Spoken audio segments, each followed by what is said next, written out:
यो नागार्जुनको मूल माध्यमिक कारिकाको 18औं अध्याय आत्मपरीक्षाको 5औं श्लोक। यो मूल माध्यमिक कारिकालाई मध्यम शास्त्र पनि भनिन्छ र यो स्वयं नागार्जुन जसले प्रज्ञा पारमिता समूह नागलोकबाट ल्याउनु भएको थियो, जस्तै कि वज्रछेदिका सूत्र, प्रज्ञा पारमिता सहस्रिका, प्रज्ञा पारमिता दश सहस्रिका आदि आदि 25,000 वाला श्लोकहरू भएको र हृदय सूत्रहरूको व्याख्या हो। यो सबभन्दा पहिलो व्याख्या यही हो र उहाँले नै यो प्रज्ञा पारमिता ल्याउनु भएको हुनाले सबभन्दा राम्रो व्याख्या यही हो। र यसको पनि फेरि स्वयं आफ्नो भाष्य छ, कमेन्ट्री चन्द्रकीर्तिको छ, भवविवेकको छ र बुद्धपालितको छ। त्यसै माथि पनि कमेन्ट्री। अब आज हामीले एउटा श्लोकको मात्रै कुरा गर्छौँ। यो चाहिँ के भने, उहाँले भन्नुभएको थियो कि कर्म क्लेश क्षयान मोक्ष, कर्म क्लेश विकल्पत ते प्रपञ्चात् प्रपञ्चस्तु शून्यतायाम निरुद्धते। यसको अर्थ के भने, कर्म क्लेश क्षयान मोक्ष, कर्म र क्लेश क्षय भएपछि मोक्ष हुन्छ। अब यसमा कर्म र क्लेश दुईटा कुरा आउँछ, जुन हाम्रो अलि पछि कुरा गर्छौँ। कर्म क्लेश विकल्पत र कर्म र क्लेश विकल्पबाट उत्पन्न हुन्छ। विकल्प शब्दमा हामी अलिकति कुरा गर्छौँ। ते प्रपञ्चात् र यो विकल्प प्रपञ्चबाट हुने हो, हैन।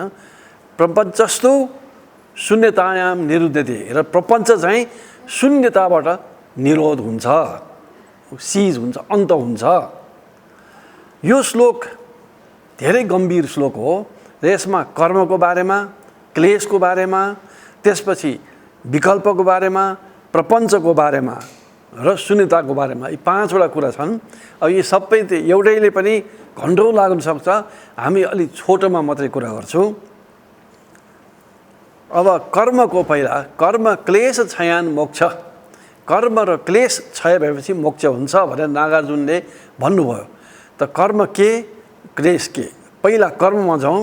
त कर्म अभिधर्म कोशको 4औं अध्यायको पहिलो श्लोकमा भनेछ कि कर्मजम लोक वैचित्र्यम चेतना तत्कृतम च तत् चेतना मानसम कर्म तज्जे वाक्काय कर्मणि, हैन। यसको अर्थ के? कर्मजम लोक वैचित्र्यम, यो लोकको विचित्रता कर्मबाट उत्पन्न भएको हो, हैन। अब मेजर कम्पोनेन्ट कर्म हो। कर्मबाट मात्रै त होइन, हैन, अन्य चिजहरू पनि हुन्छन्, तर मेजर एनर्जी, मेजर फोर्स भनौँ कर्म हो। अनि कर्मजम लोक वैचित्र्यम चेतना तत्कृतम च तत्, त्यो के हो? कर्म के हो? चेतना। चेतना भनेको के? हाम्रो नेपालीमा चिताउनी भन्छ नि, त्यही शब्दबाट आएको हो, हैन। अब आजकल जनचेतना भन्छ, अनेक शब्दहरू पनि पाइन्छ। तर यहाँ चेतना के भने, पछिको श्लोकमा आउँछ चेतना मानसम कर्म, चेतना मानसम, मन, माइन्डको कर्म, मेन्टल कर्म, चेतना मानसम कर्म, यही श्लोकमा पछि आउँछ।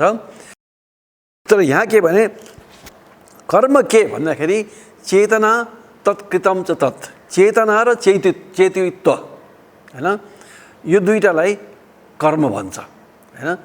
चेतना र त्यसले गरेको, हैन। अब चेतना के?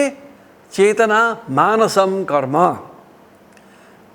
मनको कर्म, चेतना हो। हाम्रो नेपालीमा चिताउनु, हैन। तज्जे, त्यसबाट उत्पन्न हुन्छ, निस्किन्छ वाक् काय कर्मणि, वाक्को भनेको स्पिचको, शब्दको, बोलीको, वचनको र कायको कर्म, हैन। यो हाम्रो बौद्ध धर्मको चाहे थेरवादी होस्, चाहे सर्वास्तिवादी होस्, चाहे महायान होस्, कर्मको परिभाषा यही हो, हैन। चेतना कर्म, छोटोमा चेतना कर्म।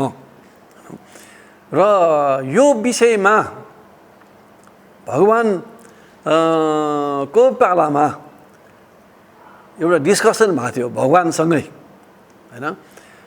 हाम्रो बौद्ध धर्ममा अहिले भर्खर हामीले भने कि चेतना कर्म भएको हुनाले चेतना मोस्ट इम्पोर्टेन्ट हो हैन। त्यसबाट उत्पन्न काय र वाक गर्ने भयो। अब जैनहरूको चाहिँ कायको दण्ड, उनीहरूको काय दण्ड भन्ने प्रयोग गरिन्छ, शब्द प्रयोग गर्छ।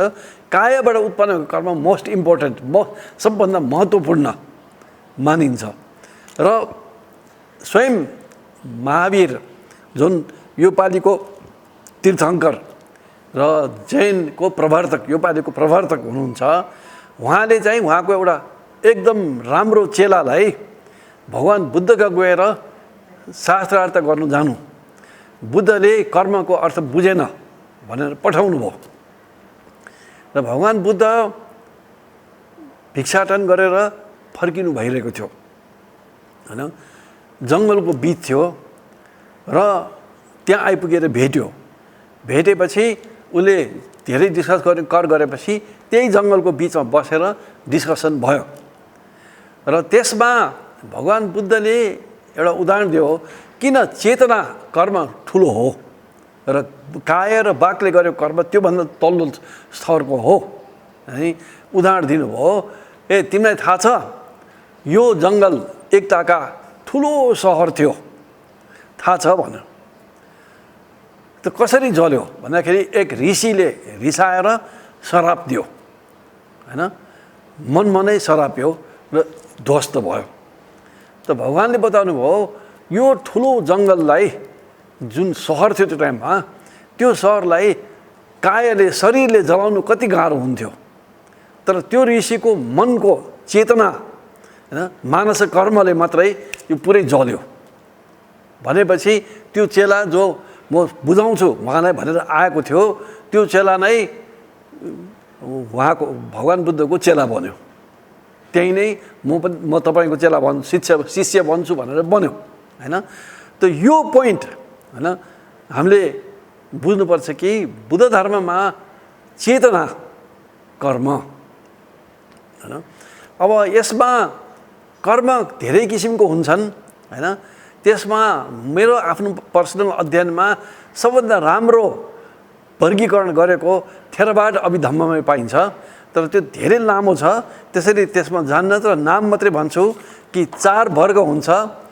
कृत्य चारुष्क वर्गमा जनक कर्म, उपस्तम्भक कर्म, उपघातक कर्म, उपपीडक कर्म।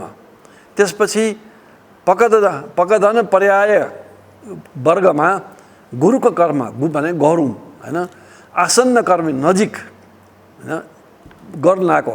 यो आसन्न कर्म एकदमै इम्पोर्टेन्ट छ हैन, किनभने मर्ने बेलामा के चिताउँछ, मर्ने क्षण अन्तिम क्षण, यो त थेरवादी अभिधम्ममा पनि, सर्वास्तिवादी अवधर्ममा पनि र महायानमा पनि मान्छ। अन्तिम च्युति क्षण, मर्न लागेको क्षण, 6 क्षण 7 क्षण हैन एकदम बलियो हुन्छ, त्यसैलाई आसन्न कर्म भन्छ हैन। त्यो टाइममा उसले के सोच्छ, उसको अरू कर्मलाई पनि घचालेर अगाडि बढाउन सक्छ, कतातिर जाने हैन। त्यसपछि अचीर्ण कर्म र कटत्त कर्म। त्यसपछि तेस्रो वर्गमा पकल पर्याय भन्छ, दृष्ट धर्म वेदनीय भनेको यही जुनीमै नै अनुभव गरिने कर्म। यसको बारेमा हामी अलिकति पछि पनि कुरा गर्छौँ। अनि उपपद्य वेदनीय अलि पछि हैन, पर्याय वेदनीय अलि धेरै पछि, कयौँ दिन 3 जुनी 4 जुनी पछि भने या कयौँ जुनी पछि हैन। अनि अहोसी। त त्यस्तै किसिमको पाकस्थान पर्याय, अकुशल कर्म अनि कुशल कर्म। कुशल कर्म कामावचर कुशल कर्म, जुन कुशल कर्मले कामावचर लोकमा जन्म दिन्छ। अनि रूपावचर कुशल कर्म, जुन कर्मले रूपावचरमा जन्म दिन्छ।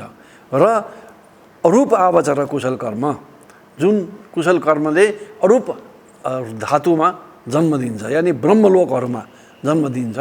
र यी चाहिँ के भने मैत्री आदि या ध्यानहरू, तृतीय ध्यान, चतुर्थ ध्यान, प्रथम ध्यान, द्वितीय ध्यान, तृतीय ध्यान, यिनीहरूमा हो। प्रथम ध्यानको 4वटा के अरे 3वटा तह छ, अधम, मध्यम, उत्तम। त्यो अनुसार पहिलो, दोस्रो, तेस्रो ब्रह्मलोक, त्यस्तै अनि द्वितीय ध्यानको अर्को 3, अनि तृतीय ध्यानको अर्को 3 गरेर त्यसरी माथि माथि जान्छ। र नि अरूप धातु, अरूप ध्यान, जस्तै कि भनौँ उदाहरणको लागि रूपै नभएको विज्ञान मात्रै या होस या अवेरनेस मात्रैमा पुरै ध्यान बस्ने हो भने अरूप धातु ब्रह्मलोकमा जन्मिन्छ, हैन। अब हाम्रो बौद्ध धर्ममा ती कर्महरूले मुक्ति दिलाउँदैन, किन अरूप धातु ब्रह्मलोकमा जन्मिनु मुक्ति होइन। अरूप धातु पनि 4 तहको हुन्छन्, हैन। आकाश अनन्तायन, विज्ञान अनन्तायन। जो विज्ञान अनन्तायन भनेको चाहिँ अनन्त अवेरनेस, अनन्त होसलाई विज्ञान अनन्तायन भन्छ। त्यसपछि अकिञ्चिनपि अनि नैव संज्ञा नासंज्ञा, सबभन्दा हाइएस्ट चाहिँ नैव संज्ञा नासंज्ञा हो। भगवान बुद्धको 2टा श्रमण गुरु, जातले ब्राह्मण थिए उनीहरू, तर श्रमण गुरु, वैदिक गुरु होइन, श्रमण गुरु, हैन। अलार कलाम अकिञ्चिनपीमा पुगेको थियो ध्यानमा, र भगवान बुद्ध पनि त्यही अवस्थामा पुग्नुभयो। उहाँसँग सिकेर धेरै छिटो उनीहरू नै छक परे। त्यसपछि रामपुत्र उद्रक रामपुत्रमा गए, उहाँ चाहिँ नैव संज्ञा नासंज्ञा भन्ने सबभन्दा हाइएस्ट एक किसिमको। अब हिन्दूहरूमा निर्विकल्प समाधि, हाइएस्ट निर्विकल्प समाधि नै यही हो भन्न सकिन्छ, हैन। अब ती शब्दावलीहरू फरक फरक छ, त्यसै कारण तुलना गर्नु पनि अलिक अप्ठ्यारो छ, तर डिस्क्रिप्सनबाट त्यस्तै नै भन्नु सकिन्छ। त उद्रक रामपुत्र त्यो अवस्थामा पुग्नु भएको थियो। उहाँका गएर सिक्नु जानुभयो, त्यहाँ उहाँ पनि तुरुन्तै एकदम छिटो नै त्यो अवस्थामा पुगे। उद्रक रामपुत्र पनि छक्क परे, किन उनीहरूलाई त धेरै टाइम लागेको थियो त्यो अवस्थामा पुग्नु, छक्क परे, हैन। र त्यसपछि तिमी सिकाऊ भने, तर भगवान बुद्धले के महसुस भयो भने मैले खोजेको चिज प्राप्त भएको छैन। के खोजेको? दुःख निरोध, पुरै पूर्ण रूपमा दुःख निरोध हुने ध्यान। त्यसपछि निस्किनु भएको हो। त अब कर्मको माइतीले फर्क्यौँ। अङ्गुत्तर निकायको 5औं निपातको निवारण वग्गको अभिन्न पच्च वेकितब्ब थान सुत्तमा भनिएको छ कि कर्म मेरो हो, कर्म नै उत्तराधिपति हो, म कर्मबाट बनेको हो, कर्म मेरो साथी हो, कर्म नै शरण स्थान हो। यी 5वटा कुरा, यसरी यो पञ्चक निपात हो, यो 5वटा हो। त्यस कारणले जे सुकै राम्रो नराम्रो कर्म गर्छु त्यो मेरो पछि पछि लाग्छ, हैन। यो हो कर्मको सम्झिनु पर्ने। हामीले हरेक व्यक्तिले राम्रो कर्म गरे पनि नराम्रो कर्म गरे पनि हामीलाई छोड्दैन, त्यो हाम्रो पछि पछि पछि पछि लाग्छ, हैन। यो चाहिँ निश्चय हो, हैन। र फेरि बताउँछु म, भगवानले बताउनु भएको कर्म मेरो हो, अरूले दिएको कर्म होइन, अरूले आशीर्वाद दिएको या बनाइदिएको होइन। कर्म मेरो हो, किनभने मैले बनाएको कर्म हो पहिले, हैन। म कर्म नै उत्तराधिपति हो, पछि कन्ट्रोल गर्ने कर्म नै हो। र मैले पहिलेको कर्मले के गरेको थिएँ, मैले के कर्म गरेको थिएँ, त्यसले अहिले मलाई कन्ट्रोल गर्छ। र अहिले मैले के गर्छु कन्ट्रोल गर्छ, तर पुरै अधीन त हुँदैन, हैन। र अहिले मैले के कर्म गर्छु त्यसले मेरो पछिको कन्ट्रोल गर्छ, हैन। र गुरु पद्मसम्भव गुरु रिम्पोचेले पनि यही भन्नुभयो कि मैले पहिलेको लाइफमा, जीवनमा, जुनीमा मैले के गरेँ भने थाहा पाउनलाई अहिलेको जुनी हेर, तिम्रो अहिलेको जुनी कस्तो छ, राम्रो छ कि नराम्रो छ। मेरो अहिलेको जुनी नराम्रो छ भने पहिलेको जुनीमा नराम्रो कर्म गरेको थिएँ, हैन। पछिको जुनीमा मलाई के हुन्छ भने थाहा पाउनु अहिलेको जुनी हेर।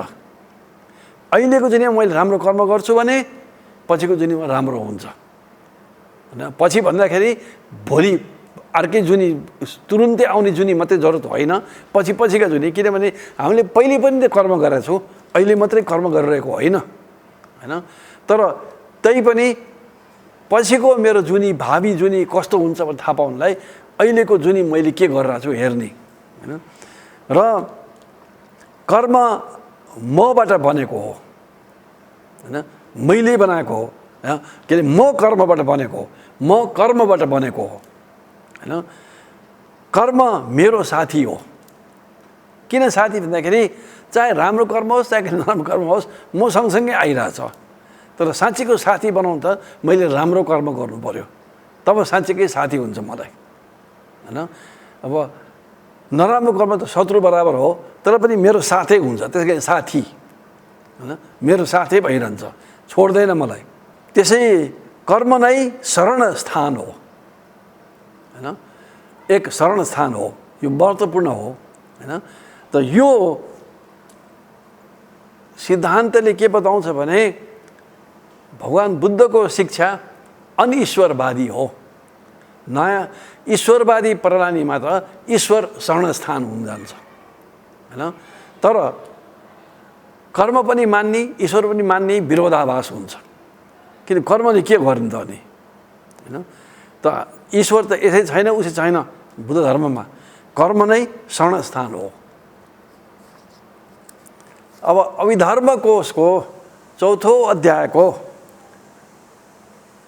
54 देखि 56 सम्मको श्लोकमा तीव्र क्लेश प्रसादेन सातत्येन च यत्कृतं गुणक्षेत्र च नियतं तत् दृष्टधर्म फलं कर्म क्षेत्राशय विशेषत हैन तद भम्य अत्यंत वैराग्याद विपाके नियतम हि तद। त्यसपछि श्लोक अझ पनि बाँकी छ। हे निरोध आरणा मैत्री दर्शनारत फलात् ते सबकार अपकारेषु सद्यो फलम सद्यो अनुभूयते। यो इसको माने के? तीव्र क्लेश प्रसादेन सातत्येन च यत्कृतं। तीव्र क्लेश र प्रसाद भनेको, क्लेश भनेको काम क्रोध लोभ मोहको तीव्र गतिमा गरेको कर्म, या प्रसाद भनेको सुखी हर्ष न मन पराएर गरेको कर्म, र सातत्येन च यत्कृतं र बारम्बार दोहोऱ्याइएका कर्म। गुण क्षेत्र च नियतम तत् र त्यसमा गुण क्षेत्र पनि थप्यो। यो नियत हो भनेको यो विपाक हुन्छ हुन्छ, यो भोग्नै पर्छ। जुन कर्म हामीले तीव्र क्लेश र यो प्रसाद, प्रसाद भनेको हर्ष खुसियाली हर्ष गदगद हैन ले गरेको हो दुईटा, सातत्येन भनेको तीनटा बारम्बार दोहोऱ्याइरहेको हैन, सातत्येन च यत्कृतं यो गरिएको, गुण क्षेत्र च र गुण क्षेत्रलाई गरेको हैन, यो चाहिँ नियतम। नियत भनेको यो विपाक हुन्छ हुन्छ अवश्य हुन्छ। त उदाहरणको ल्याउँ कि कोही मान्छेले एकदम अर्कोसँग रिस उठेर यसको रिसको झोकमा उसलाई मार्यो, मारेपछि पनि ऊ राम्रो भनेर भन्यो हैन, एकदम खुसी भयो उसले, मैले ठिक गरेँ यसलाई मार्नु भनेर भन्यो भने त्यो फल आउँछ आउँछ, जुनै हालतमा कुनै हालतमा पनि आउँछ। त्यस्तै गदगद हर्ष भएर गरेको, जस्तै कि अब बुद्ध बोधिसत्वहरूलाई, गुरुहरूलाई, भिक्षुहरूलाई, ब्राह्मण श्रमण भनेको छ। भगवान् बुद्धले त दुइटै प्रयोग गरेको छ। श्रमण भने भिक्षुहरू भयो हैन, ब्राह्मण पनि पहिलेका ब्राह्मणहरू त सद्ब्राह्मण हुन्थे, साँच्चीकै तपस्या गर्ने, साँच्चीकै निष्ठामा बस्ने। अब त त्यस्तो ब्राह्मण भेट्नु पनि गाह्रो हुन थालिसक्यो हैन। तर त्यस्तो ब्राह्मणलाई पनि निष्ठामा बसेको र शील आदि पालन गरेर बसेको ब्राह्मणहरूलाई हैन खुसी भएर दान दिएको, बिहारलाई खुसी भएर दान दिएको हैन, यो हर्ष भयो। यो चाहिँ के भने प्रसाद, तीव्र क्लेश र प्रसाद, यो पनि नियत हो, यो विपाक हुन्छ हुन्छ। सातत्येन भनेको फेरि फेरि फेरि फेरि फेरि दोहोऱ्याइरहने। त्यसै कारणले हामी साधना, ध्यान, भावना दिनका दिन गर्ने। अब वज्रयानमा त दिनको 4 टाइम गर्ने, 2 टाइम गर्ने भनी नियम बनाएको त्यही कारणले हो। यो कर्म बन्न जान्छ, जुन कर्मले गर्दाखेरि ज्ञान प्राप्त हुनसक्छ होइन। अभ्यास गर्ने ज्ञानीहरूलाई त हाम्रो महायानमा पञ्चमार्ग 5 मार्ग भनिन्छ। ती पञ्चमार्गमा पहिलो मार्ग भनेको ज्ञान सम्भार र पुण्य सम्भार। पुण्यको सम्भार गर्ने र ज्ञानको सम्भार। सम्भार भनेको बटुल्ने होइन, बटुल्ने यो काम हो हाम्रो सुरुमा। ज्ञानको सम्भार भनेको विपसना आदि ध्यान पढ्ने, श्रुतमय प्रज्ञा होइन, भावना चिन्तामय प्रज्ञा, भावनामय प्रज्ञा, यो ज्ञान सम्भार हो। सुन्ने, पढ्ने, अब आजकलको जमाना पढ्ने पनि भयो, चिन्तामय चिन्तन गर्ने र चिन्तन गर्दाखेरि आफूले मात्रै होइन जानेको मान्छेहरूसँगको चिन्तन पनि सुन्ने, त्यसमा आफू पनि चिन्तन गर्ने, अन्ततोगत आफैले चिन्तन गर्नुपर्छ, आफै निष्कर्ष ल्याउनुपर्छ।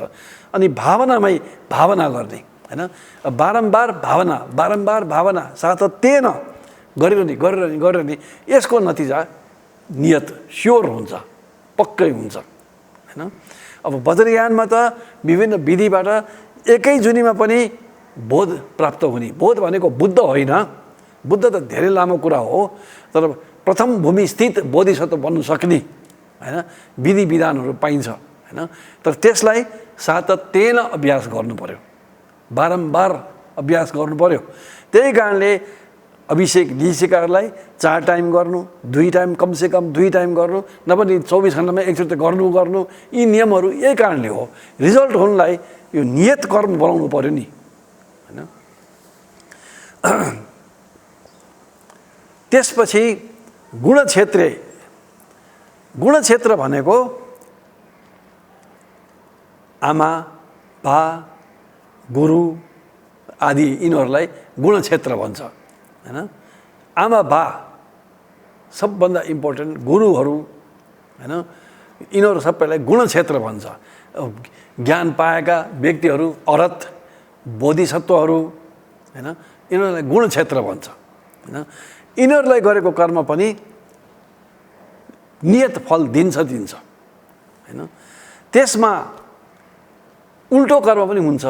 पित्रोर्घातम च यत, बाउ आमालाई मार्ने, यहाँ पितृ मात्रै भनेको छ, तर बाउ मात्रै होइन, बाउ आमा होइन, त्यस्तै अरहत होइन, अनि त्यस्तै बुद्धको रगत निकाल्नु कोसिस गर्ने आदि आदि होइन। दृष्ट धर्म फलम कर्म होइन। दृष्ट धर्म भनेको यही जुनीमा नै विपाक हुन्छ।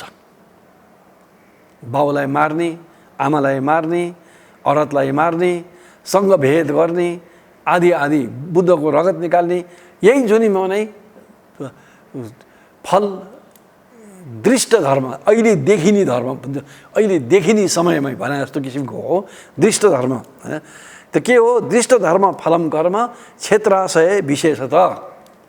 क्षेत्र र आशय, त्यो मान्छेको आशय के थियो र अनि क्षेत्र, गुणक्षेत्र होइन, गुणक्षेत्र, यसले दृष्ट धर्म फलम कर्म होइन। किनभने तद भौम्य अत्यन्त वैराग्याद, ती भूमिहरू गुरु अरहत भूमि प्राप्तहरू श्रोतापन्न आदि भएकाहरू होइन, यस्ता किसिमकोलाई अत्यन्त वैराग्यवत, वैराग्य भनेको काम क्रोध लोभबाट मुक्त भइसकेका होइन। यहाँ वैराग्य भन्दाखेरि यो नेपाली शब्दमा सब विराग लाग्यो, डिप्रेसन भयो भने जस्तो अर्थ हुन्छ, त्यो होइन होइन। यहाँ काम क्रोध मोह लोभ आदिबाट क्षय भइसकेको या क्षीण हुँदै गएको, धेरै माथिसम्म पुगेको व्यक्तिको कुरा हो होइन। र अनि आमा बाउ पनि होइन, तद भौम्य अत्यन्त वैराग्याद, त्यो भूमि अत्यन्त वैराग्य भएको हुनाले विपाके नियतम हि तद, विपाक नियतै छ होइन, नियत छ। र अब प्लस ये निरोधारणा मैत्री दर्शनारत फलात् तेषु कार अपकारेषु होइन। फलम सद्यो अनुभूयते। यो के भनेको, जो निरोध समापत्तिबाट जानु सक्ने र त्यसबाट ओर्लेको व्यक्ति, जो जसले आरणा भन्यो के भने मोहबाट मेरो कारणले अर्को कसैले पनि नराम्रो कर्म नगोस्, उनीहरूलाई दुःख नहोस्, नराम्रो कर्म नगरोस् मेरो कारणले, त्यो आरणा हो हैन। मैत्री हैन र दर्शन भने दर्शन मार्गमा पुगेको व्यक्ति, यो महायानको हो तर सर्वास्तिवादमा पनि पाइन्छ यो शब्द दर्शन मार्गमा पुगेको व्यक्ति हैन। र अरहत हैन, फलात भनेको फल पाएकोहरूलाई, तेसु कार अपकारेषु हैन, तिनीहरूलाई राम्रो गरेको या अपकार गरेको हैन, नराम्रो गरेको फलम सद्यो अनुभूयते, तुरुन्तै अनुभव गरिन्छ हैन। त्यसै कारणले जो निरोध समापत्तिमा पुगिसकेका छन्, जो मैत्रीको ध्यानहरूमा अभ्यास गरेर मैत्रीमा पुग्नु सक्ला, आउने जाने हुन्छन् हैन, त्यस्तै दर्शन मार्गमा पुगेका स्थित भएका हैन, त्यस्तै अरहतहरू हैन को फल प्राप्त भएका, यिनीहरूलाई गरेको कार अपकारेस्य हैन, फलम सद्यो भनेको अहिले नै अनुभूयते, अनुभव गरिन्छ। यी कुराहरू हामीले मनमा राख्नुपर्छ कर्मको। अब कर्मको वर्गीकरण धेरै लामो छ, अघि मैले बताएँ थेरवाडमा मात्रै पनि त्यत्रो लामो छ र मलाई आफैलाई मन परेको थेरवाडी वर्गीकरण सबभन्दा राम्रो छ वर्गीकरण गरेको, त्यो अघि मैले पढिसकेँ त्यो हैन। अब क्लेश, कर्म क्लेश छयान मोक्ष, म कर्म हामीले सिद्धाएँ।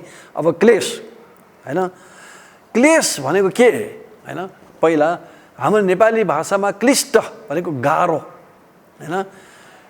यो काम क्रोध मोह आदिले, ईर्ष्या मान मात्सर्य यस्ताहरूले हाम्रो मनलाई क्लिष्ट पारिन्छ, त्यसै कारणले त्यो क्लेश हो। त्यो क्लेश भएको हुनाले हामीलाई क्लिष्ट पार्छ। त्यसै कारण जबसम्म यी चिज हामीमा छ तबसम्म हामीलाई शान्ति हुँदैन हैन। हो, हामी मानिसले शान्तिको लागि अनेक प्रयास गर्छौँ, अनेक चिजहरू पाउँछौँ, टेम्पोररीली केही न केही शान्ति आनन्द आएको जस्तो पनि देखिन्छ, तर त्यो क्षणमै जान्छ, किनभने क्लेश त यहाँ छ। त्यो क्लेशले त्यही चिज पनि अशान्तिको स्रोत हुनु पुग्छ।